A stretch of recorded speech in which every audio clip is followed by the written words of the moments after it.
साथियों, हमारी सरकार किसानों के कल्याण के लिए, खासकर छोटे किसानों के कल्याण के लिए देश के कृषि जगत के हित में, देश के हित में, गांव गरीब के उज्जवल भविष्य के लिए पूरी सत्यनिष्ठा से, किसानों के प्रति पूर्ण समर्पण भाव से, नेक नियत से ये कानून लेकर आई थी। लेकिन इतनी पवित्र बात, पूर्ण रूप से शुद्ध किसानों के हित की बात, हम अपने प्रयासों के बावजूद कुछ किसानों को समझा नहीं पाए। भले ही किसानों का एक वर्ग ही विरोध कर रहा था, लेकिन फिर भी ये हमारे लिए महत्वपूर्ण था।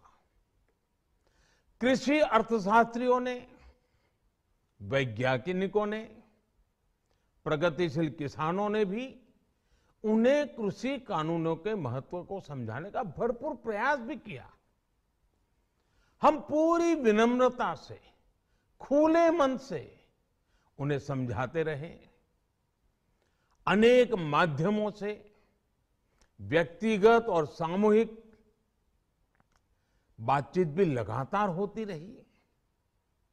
हमने किसानों की बातों को, उनके तर्क को समझने में भी कोई कोर कसर बाकी नहीं छोड़ी। कानून के जिन प्रावधानों पर उन्हें ऐतराज था, सरकार उन्हें बदलने के लिए भी तैयार हो गई। 2 साल तक हमने इन कानूनों को सस्पेंड करने का भी प्रस्ताव दिया। इसी दौरान ये विषय माननीय सर्वोच्च न्यायालय के पास भी चला गया। ये सारी बातें देश के सामने है, इसलिए मैं इनके अधिक विस्तार में नहीं जाऊंगा। साथियों, मैं आज देशवासियों से क्षमा मांगते हुए सच्चे मन से और पवित्र हृदय से कहना चाहता हूं कि शायद हमारी तपस्या में ही कोई कमी रही होगी, जिसके कारण दिए के प्रकाश जैसा सत्य कुछ किसान भाइयों को हम समझा नहीं पाए। आज गुरु नानक देव जी का पवित्र प्रकाश पर्व है। ये समय किसी को भी दोष देने का नहीं है। आज मैं आपको, पूरे देश को ये बताने आया हूं कि हमने 3 कृषि कानूनों को वापस लेने का, रिपील करने का निर्णय लिया है।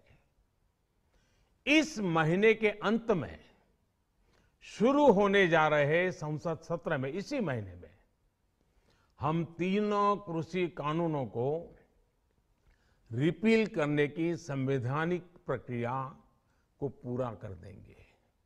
साथियों, मैं आज अपने सभी आंदोलनरत किसान साथियों से आग्रह कर रहा हूं, आज गुरु पर्व का पवित्र दिन है। अब आप अपने अपने घर लौटे, अपने खेत में लौटे, अपने परिवार के बीच लौटे। आइए एक नई शुरुआत करते हैं, नए सिरे से आगे बढ़ते हैं।